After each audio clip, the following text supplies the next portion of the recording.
Okay, so in our question it is asked about 1,2 dichloroethane. तो हमारा molecule कैसा आएगा? 1,2 डाइक्लोरोइथेन। अब इसके दो कन्फर्मेशन की बात की गई है, वन इज एंटी कन्फर्मेशन, दूसरा गॉस कन्फर्मेशन। एंटी कन्फर्मेशन में dihedral angle, the angle between two chlorine atoms is 180 degree, और गॉस कन्फर्मेशन के लिए it comes out to be 60 degrees. अब कार्बन और क्लोरीन के बीच में जैसे क्लोरीन ज़्यादा इलेक्ट्रोनेगेटिव है, इसकी वजह से इसकी जो डाइपोल मोमेंट की डायरेक्शन आएगी that will be towards chlorine. Same goes for this. तो ये एग्जैक्टली एक दूसरे के अपोजिट डायरेक्शन में प्रेजेंट है, इसलिए जो इसका नेट डाइपोल मोमेंट आएगा it will come out be 0।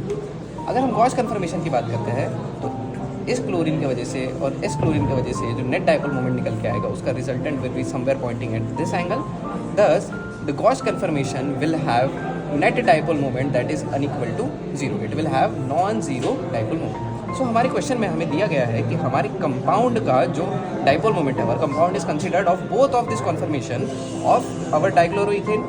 इसका आपका जो निकल के आ रहा है dipole moment that is 1 diopter 1 D by, और सिर्फ गॉस कन्फर्मेशन के लिए जो म्यू रहेगा that will be 5.5 by D.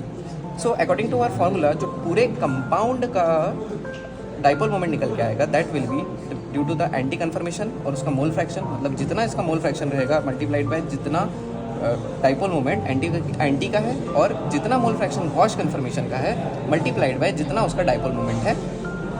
So, putting our given data into our formula, we get 1 into 0 into the dipole mole fraction of anti-conformation, और 5.55 into mole fraction of our gauge conformation।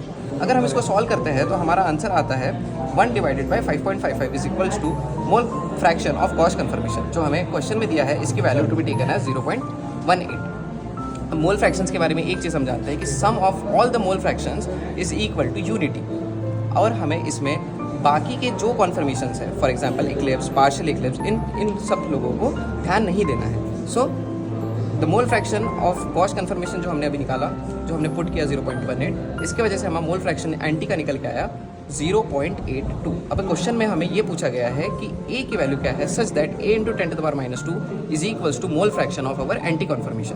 दस A की value निकल आएगी a into a is equals to anti confirmation into 10⁻², 10 square. So it will be 0.82 into 100, that will be 80.